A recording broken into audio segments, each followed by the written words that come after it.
¿Por qué este cargador averiado sonaba? Y después de repararlo suena...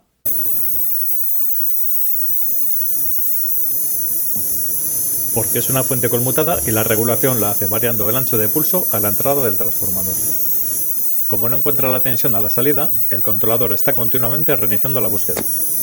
Búsqueda que se puede escuchar por las pequeñas vibraciones en las chapas del transformador. Cuando funciona bien, encuentra el equilibrio y el sonido es casi constante, pero estará compensando las pequeñas variaciones de la red. Por eso, a los cargadores también hay que escucharlos.